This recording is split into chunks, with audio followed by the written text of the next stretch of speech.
His signal reached Earth just past midnight, quiet and cold across the vacuum of space. It wasn't a message of peace. It wasn't a broadcast of negotiation. It was a countdown, a declaration. The Galactic Unity, a mighty collection of alien empires, had decided to bring Earth into their control. And they were not asking permission. The global communication system shut down within seconds. Satellites flickered, then fell dark. Over major cities, strange lights blinked in the sky, triangular patterns. Swirling orbs, shadows that didn't match any known aircraft. People looked up. Some screamed. Others recorded it. But Earth's governments already knew. This wasn't the first sign of invasion. The United Human Coalition had prepared for this moment for decades. After first contact 2 generations ago, Earth had learned something the aliens didn't expect humans adapt fast. They had reverse-engineered tech, expanded underground facilities, and built weapons no one had ever tested. But none of that mattered now. The Galactic Armada was here, and their numbers were beyond calculation. In the command bunker under Iceland's glacier range, Commander Raina Cho stood before a holotable.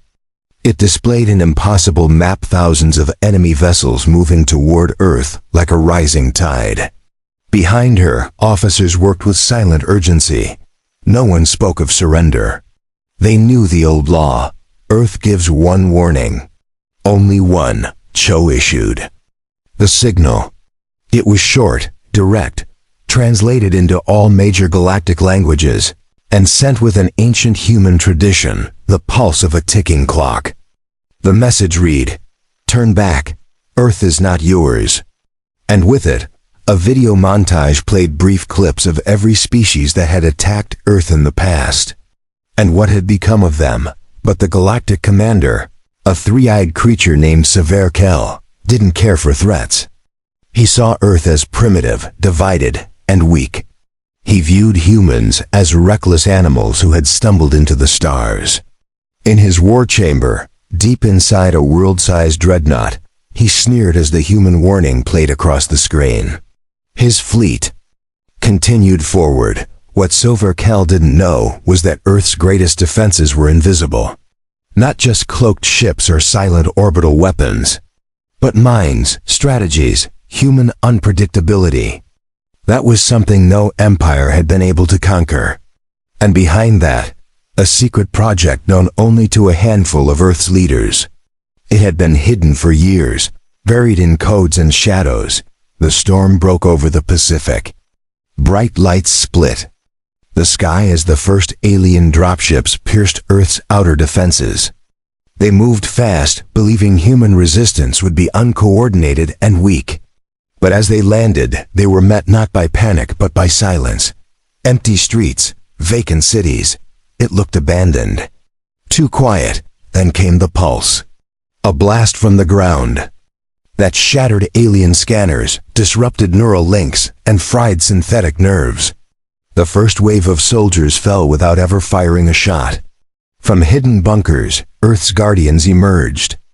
Not soldiers in traditional armor, but humans enhanced with experimental tech, each one built to fight overwhelming odds. One squad moved under Tokyo, another surfaced near Cairo.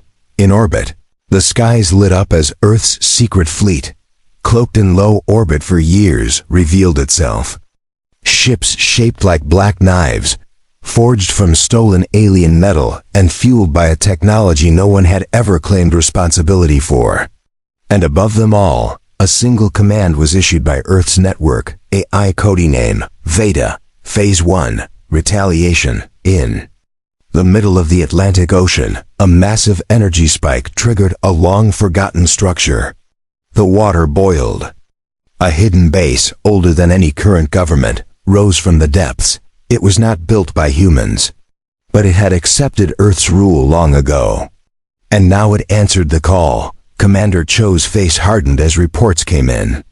Alien ships were falling.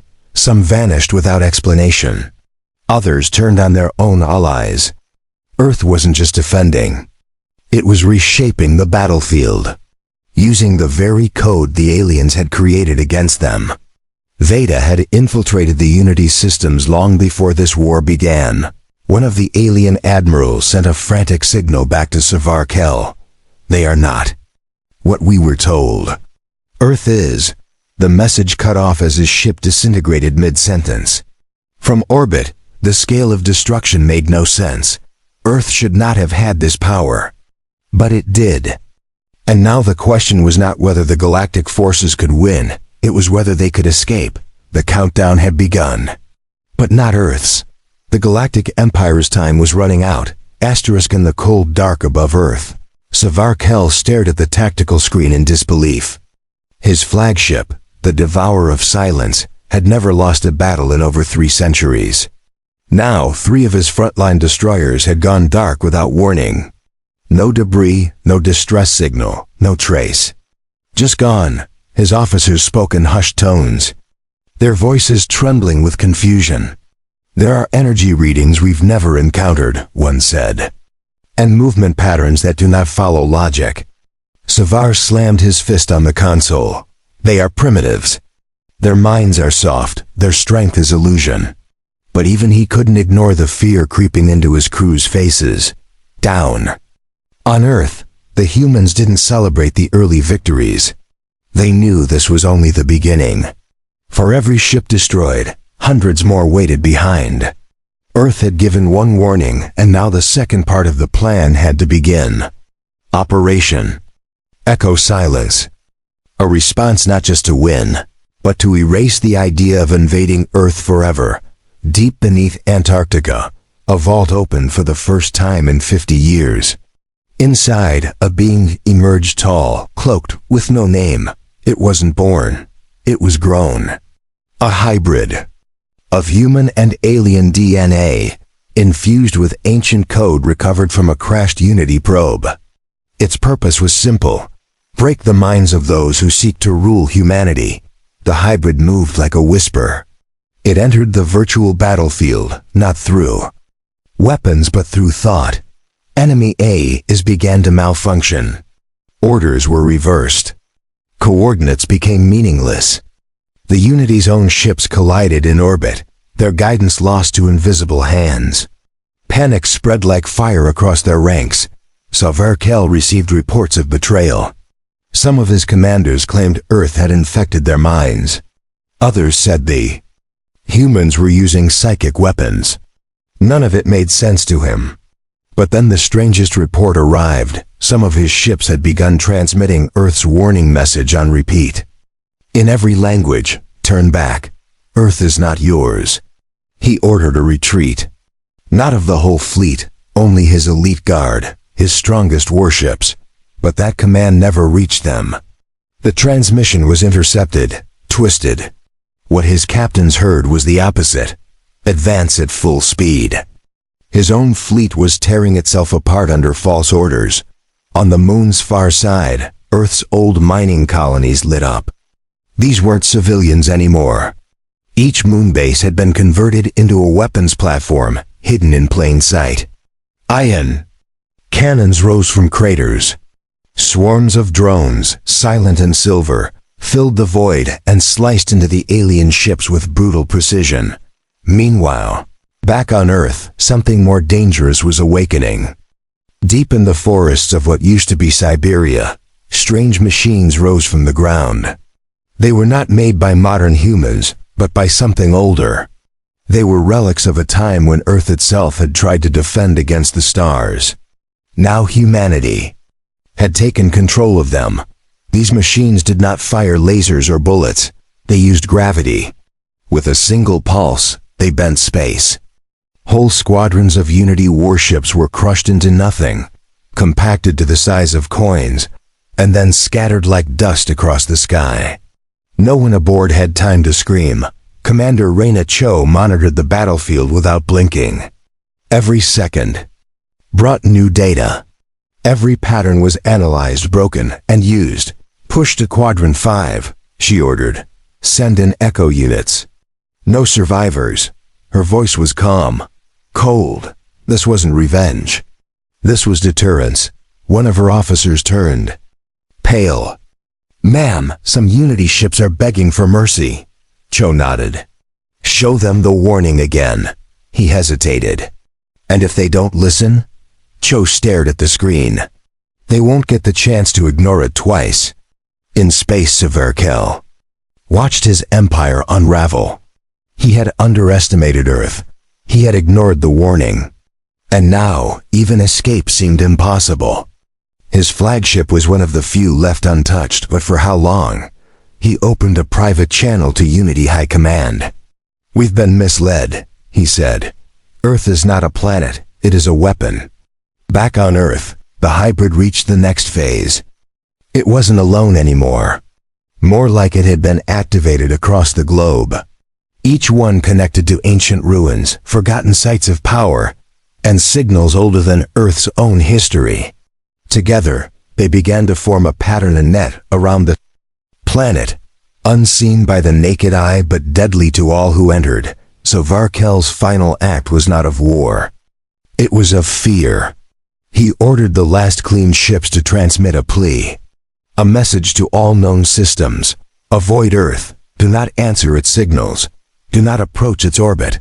For those who try, there will be no memory of you left behind. But it was too late. Earth had already made its point. The silence that followed Savarkel's final message was louder than any battle cry. Across the galaxy, species who had once laughed at humanity now watched in stillness. The stars had witnessed many wars, but none like this. Not with Earth. Not with the race that gave one warning and meant it. Unity Command was in chaos. On the capital world of Zevkara, council members screamed over each other. Some wanted to launch a second wave. Others demanded a full withdrawal from the Sol system. But one voice silenced them all. A scarred female warrior named Teshlar, survivor of Earth's first contact incident, stood up and said, "You cannot fight what you do not understand." She had been young when she first faced humans. Her squad had landed on a moon base, expecting soft resistance. What followed was a lesson in horror. Humans didn't fight with honor. They fought to win. Now she saw the same patterns emerging. This wasn't war to them. It was survival. Back on Earth, humanity didn't rest. Commander Rainet Cho walked through the underground complex beneath the Himalayas. Along the walls were names of fallen nations, cities lost to past invasions, and forgotten heroes. Earth remembered its pain. That memory had built the fire it now unleashed. In a circular chamber, leaders from every continent stood around a live projection. Civilian leaders, military tacticians, AI delegates, and even reformed alien advisors who had sided with Earth. Long ago, each one had a role. Each one knew the stakes. The room was quiet as a new signal entered their network. It wasn't a threat. It was a request. From a Unity splinter fleet wounded, leaderless, and begging to surrender. They had seen enough. They wanted asylum. They offered weapons, ships, secrets in return. A heavy silence followed before Cho spoke. "We accept. But they follow Earth. Law now. One mistake, and they disappear." On the Martian frontier, Earth's secondary command center lit up. Mars had long been silent, used mostly for research and defense coordination. But now Martian cannons pivoted toward deep space. For the first time in history, Mars was no longer Earth's backup. It had joined the front line. The hybrid agents continued their work. Silent, fast, and merciless. Infiltrating ships before they even left orbit. Turning entire Unity colonies into ghost worlds without firing a single shot. They weren't just killing soldiers. They were erasing belief. Breaking the idea that Earth could be conquered. Among the stars, whispers spread. Traitors avoided the Sol system. Smugglers erased Earth from their charts. Ancient species began to wonder if Earth's rise was not natural. Some believed it was guided. That perhaps humanity had touched something it was never meant to. In the ruins of an old alien outpost on Titan, scientists uncovered carvings. Not human-made. Not alien-made either. Older, They spoke of a race with eyes like fire and spirits like thunder. A race that would awaken when balance was lost. The carvings had one word scratched in newer markings: human. Raina Cho didn't believe in legends, she believed in action. But even she couldn't explain the dream she'd been having. Dreams of Earth before humans, of something watching beneath the surface, of stars rearranging themselves in warning. And always at the end of the dream, one voice whispering, "Protect the cradle." Across the remaining Unity forces, a deep sickness had spread. Ships refused to take orders. Soldiers refused to board transporters. Entire squadrons began drifting without direction. It wasn't just fear anymore, it was doubt. The kind that no weapon could fix. Earth had done more than fight, it had shattered the will to invade. But not all enemies gave up. A faction within Unity, known as the Crimson Vow, refused to retreat. Led by Admiral Haas-Tiran, they believed Earth must be burned completely to cleanse the shame. Haas-Tiran had fought demons on black worlds. He had crushed rebellions with bare hands. But he had never faced Earth. He gathered a war fleet near the edge of the solar system. A brutal armada built not for victory, but for destruction. His plan was clear. Reach Earth's surface, trigger mass extinction, and leave a warning written. In fire, he knew it would likely be his final mission. And he didn't care. Earth scanners picked up the fleet the moment it arrived. Commander Cho watched the display calmly. "Crimson Vow," she muttered. "The desperate ones always come last." She pressed a button. A distant signal pulsed from Pluto. And in response, the stars changed. From behind Neptune, something massive emerged. Bigger than any Unity dreadnought. It was shaped like a serpent with wings made of light. It wasn't a ship. It wasn't even alive in the normal sense. It was Earth's final answer. A weapon of unknown origin. A being some called the Starborn Guardian, and it was angry. Admiral Haas-Tiran stood on the command bridge of his flagship, the Blood Rain, staring at the object that had just appeared from behind Neptune. He had seen thousands of war machines in his lifetime. But this wasn't built, it was summoned. It moved like it was alive, yet no life signs came from it. The Starborn Guardian twisted in silence. A giant serpent-like figure wrapped in glowing wings of cosmic energy. Its body was covered in armor made from black stardust, and stars seemed to shimmer inside its core. It didn't send a message. It didn't ask questions. It simply looked at Haas-Tiran's fleet and space itself. Trembled. Inside Earth's underground command center, Raina Cho observed the Guardian through a secure channel. No one knew where it had come from. It had arrived only twice before, once during the fall of Mars, and once during the slaughter of Europa. Both times, it had destroyed everything without leaving a single mark behind. Cho spoke softly. "It doesn't follow our orders. It doesn't even need them. It just listens." One of her aides whispered, "Is it part of the Earth?" Cho's expression stayed unreadable. Maybe Earth was never just ours to begin with. The Crimson Vow fleet didn't retreat. Haas-Tiran raised his fist and gave the order to fire all forward weapons. Thousands of plasma torpedoes and dark matter beams shot through the void. They hit the Guardian dead on. For a moment, the stars vanished in the explosion. Then the light cleared. The Guardian was still there, unmoved, untouched. It opened its wings. Behind it, space folded like paper. A storm of energy erupted outward, washing over the enemy fleet. Ships turned to ash without even exploding. Hulls collapsed inward as if pulled by ancient gravity. On the Blood Rain, alarms screamed. Haas-Tiran growled and activated the final protocol, a suicide run. If he could pierce Earth's atmosphere and release the core bomb, the planet would burn. He screamed into the comms, for unity, for fire. But his voice was already cracking. The ship was breaking apart before it could move. Then the Guardian vanished. It didn't flee. It simply ceased to exist. 1 second it was there. The next it wasn't. Only fragments of the Crimson Vow remained twisted metal, drifting bodies, and one last log entry that looped endlessly. Earth is protected by something older than war. News of the Crimson Vow's defeat spread faster than any signal.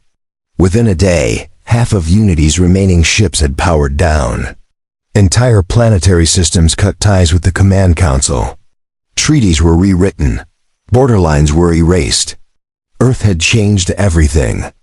Without conquering a single world, but back home, humans didn't celebrate.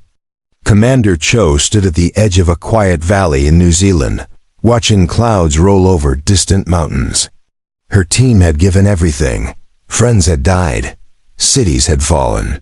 Even victory had cost something deep. She whispered, "We warned them." They chose not to listen. Nearby, the hybrid agents stood in silence. Their bodies flickered between forms human and something else. They had fulfilled their design. But one of them, designated Elias 9, turned to Cho. "We feel something." Not done. Another wave beneath the waves. Cho narrowed her eyes. "From where?" Elias 9 looked toward the sky. "Not from out there. From down here." Before Cho could respond, seismic alarms triggered. Deep tremors rolled through the Earth's crust.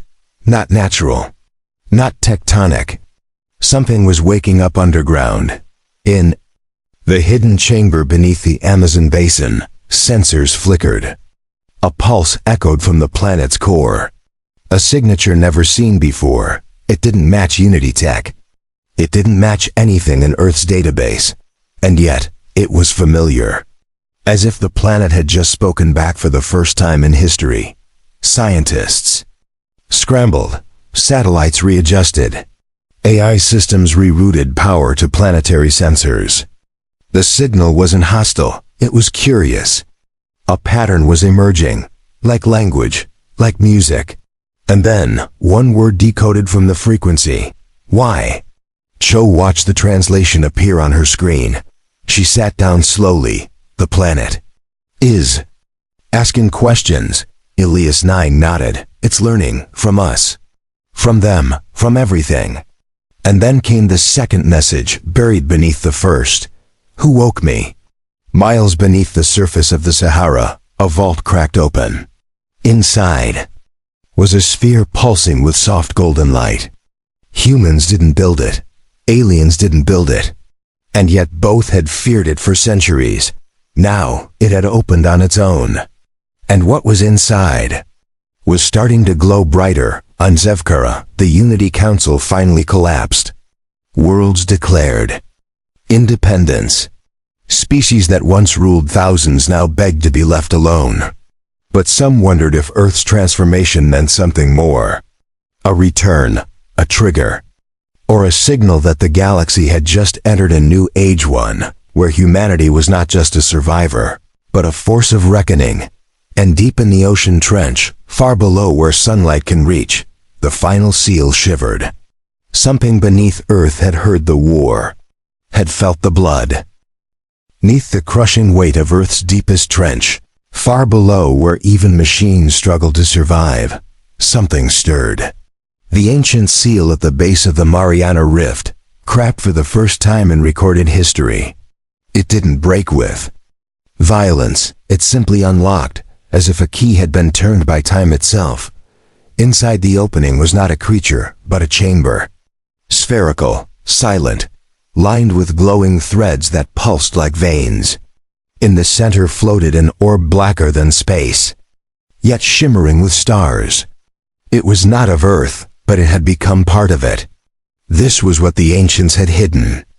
Not a weapon, but a memory sealed away for the day Earth would be threatened by something greater than war.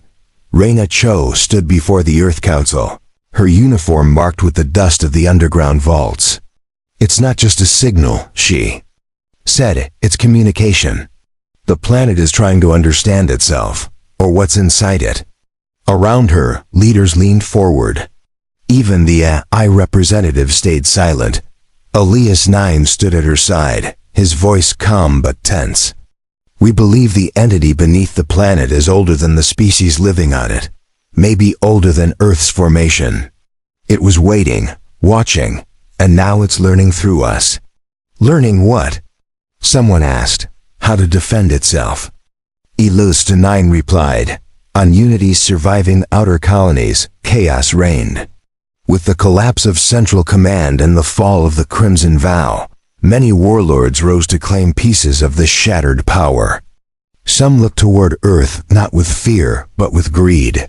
If Earth had such power, then someone could steal it, control it, bend it to their own rule. Among them was a new name, Kelveron the Hollow, a former Unity executioner turned pirate lord. He believed Earth's defense was not divine or impossible. He believed it was technology, and all technology could be copied. His fleet, made of scavenged alien vessels and corrupted AI systems, began moving toward the Sol system. Humanity knew. He was coming. They didn't scramble in panic. They prepared in silence. Earth had already shown the galaxy its strength. Now it would show its precision. Across the globe, a new layer of defense activated, the echo field. A web of electromagnetic structures designed to fold space just enough to hide what needed hiding and destroy what entered without permission. Kelveron's scouts reached Saturn's orbit first. They saw nothing but quiet moons and scattered debris. Confident, they pushed forward. But their readings were wrong. They were already inside the echo field, and what they thought was Saturn's rings were ships, not alien, human. Earth's second fleet, the one never revealed during the Unity War, had been cloaked in Saturn's shadow for decades. These weren't standard warships. They were mobile cities. Black, angular, and silent as the void. They didn't send threats. They didn't ask questions. They simply acted. In seconds, the scout vessels disappeared. No explosion, no signal, just gone. Kelveron laughed when he heard the reports. Ghost tactics, he called them. Old tricks, but when he reached Jupiter, he stopped laughing. A message blinked on every screen of his ship written in his own language. You were told once. This is your second and last mistake. He ordered a retreat. But it was too late. From the surface of Europa, pillars of ice split open. They weren't natural formations. They were launch bays. Dozens of them. Missiles rose not with fire, but with light streaming through space like arrows dipped in stars. Kelveron's fleet fired back, but nothing hit. The missiles danced, twisted, learned as they moved. Each one found its target, not by heat or signal, but by memory, they remembered. These were weapons designed by a planet that had survived extinction before. Now it had passed that memory to its defenders. From Earth's core, the black orb pulsed again. This time louder, stronger. Cho watched as every underground base received the signal simultaneously. It's sinking, Elias 9 whispered. It's waking up fully. What is it becoming? Cho asked. No, Elias said. What are we becoming? In the orbit above, the wreckage of Kelveron's fleet drifted quietly. And from its edges, strange particles began to spread, black motes of memory and energy. The orb was reaching beyond Earth now, touching what had tried to touch it, turning wreckage into warning signs, turning enemies into monuments. The galactic network blinked. Planets shut their gates. All charts were updated with a new code stamped over. Earth's coordinates. Do not enter. System condemned to unknown sovereignty. But humans didn't celebrate. They looked up at the star's dot and wondered what would try next. Asterisk, the skies above Earth had gone still. No enemy ships moved. No signals pierced the quiet. And yet, the people of Earth remained on edge. Because silence was never empty. It was the breath held before something worse. Something final. Deep within the Pacific Rift, the black orb pulsed. Again, but this time the rhythm was no longer a question. It was a call. Something ancient, buried across the galaxy, answered. From the shattered moons of lost systems to forgotten ruins on rogue planets, beacons lit up beacons not made by humans, not made by Unity, but older. Reyna Cho stood in Earth's deep core monitoring station, watching as cosmic signals converged. "They're not coming to destroy us," she said quietly. "They're coming to see what woke up." Elias 9 nodded, his synthetic eyes glowing faintly. They sensed the orb. It was never just for defense. It was a message, a flare. Above Earth, the fabric of space twisted, not torn but gently opened. A ship appeared, no engines, no weapons. It looked like a drifting mountain of crystal and light, shaped by thought rather than tools.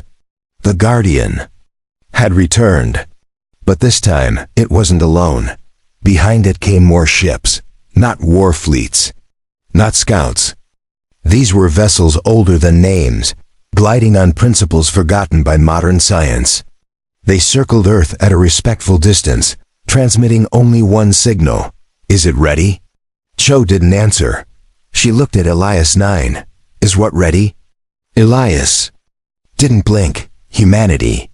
In council chambers, global leaders argued. Some wanted peace. Others feared manipulation. A few even suggested attacking first. But no vote was ever cast because the orb sent its own reply. Across every device, every speaker, every screen, it transmitted one word in every language: observe. And then, for 7 full minutes, Earth showed them everything. Not just war, not just power, but memory, pain, growth, laughter, the rise and fall of empires, the sacrifice of mothers, the dreams of children. It showed the cries of extinction and the hands that built after ruin. It showed the moment a fragile species looked into the stars and whispered, "We will not kneel." The ancient observers watched. They made no sound. Their ships pulsed once in understanding. Then one by one, they disappeared. No conquest. Number. Judgment. Just departure. Earth had answered. And it had passed the test. But the orb remained. Elias 9 stood alone in the chamber where it floated. His body flickered like it was struggling to stay in one form. He touched the orb. "What are you?" he whispered. The answer came not in words, but in images. Earth, billions of years ago. Seated by something not native. Something that knew war would come not in centuries, but in eons. The orb was not a weapon. It was a seed of resistance. It grew with humanity. It watched. It learned. And when the time was right, it defended its host. Elias gasped as the vision ended. We weren't just evolving. We were meant to evolve with it. Behind him, Reyna Cho entered the chamber. Then why now? Because, Elias said, we've proven that we don't just survive, we protect, we create. We choose our own path. The orb began to rise, slowly, silently. It floated upward through the Earth's crust without resistance, through cities, through clouds, until it reached the edge of space. Then it paused above the world it had guarded for lifetimes. Its glow expanded, stretching wide across the horizon. And then, with a final pulse, it shattered, not in destruction, but in release. Thousands of fragments scattered into the sky, becoming invisible to the eye. Each one guardian seed. Each one searching for the next world worth saving. On Earth, people looked up, not in fear, but in awe. They had not just won a war. They had become something new, something larger. A force not of domination, but of warning. A voice among the stars that would be heard only once. Turn back. The galaxy would remember Earth not as a threat, but as a line that must